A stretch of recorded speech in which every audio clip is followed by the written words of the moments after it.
Hi! మీరందరూ అయితే ఒడుగు ముందు ఆచారాలన్నీ చూశారు కదా! ఇప్పుడు ఒడుగు తర్వాత ఆచారాలైతే చూసేయండి. అదేనండి కాశీయాత్రను, భిక్షాటన కూడా. ఈటిల గురించైతే మా బాబాయ్ అయితే చెప్తారు వినేయండి. కాశీయాత్ర కోసం నాకు తెలిసిన పరిజ్ఞానంతో మీకు తెలియజేస్తున్నాను. కాశీయాత్ర అన్నది జీవితంలో జరిగే అద్భుతమైన తంతు. ఒక వ్యక్తిని బ్రహ్మచర్య దీక్ష నుంచి విరమింపజేసి సంసారిగా మార్చడానికి ఈ కాశీయాత్ర ఎంతో అమోఘంగా పనిచేస్తుంది.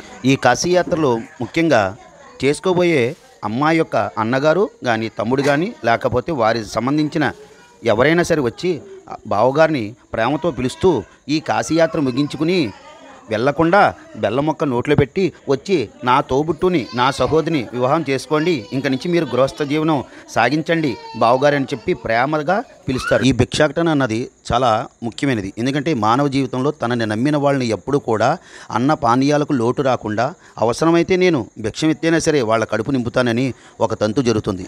ఈ కార్యక్రమంలో 5 జంటలను కానీ 7 జంటలు కానీ పిలిచి ఎందుకు వేస్తారంటే వాళ్ళు సాక్షిగా అంటే పంచభూతాల సాక్షిగా నేను ఈ విధానాన్ని కొనసాగిస్తున్నాను అని చెప్పి వాళ్ళ దగ్గర భిక్షాటన చేసి తద్వారా పెళ్లికి రెడీ అవుతారు.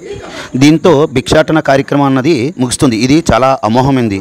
తద్వారా ఒక సందేశం కూడా మనందరికీ తెలియజేస్తుంది. అన్నీ కంప్లీట్ అయిపోయిన తర్వాత మా తమ్ముడికైతే మా అక్క చెల్లెళ్ళ మందరం పెరుగన్నం అయితే తినిపించేస్తాం. రేపటి నుంచి పెళ్లి సందడి అయితే మొదలైపోతుంది. చూసేయండి.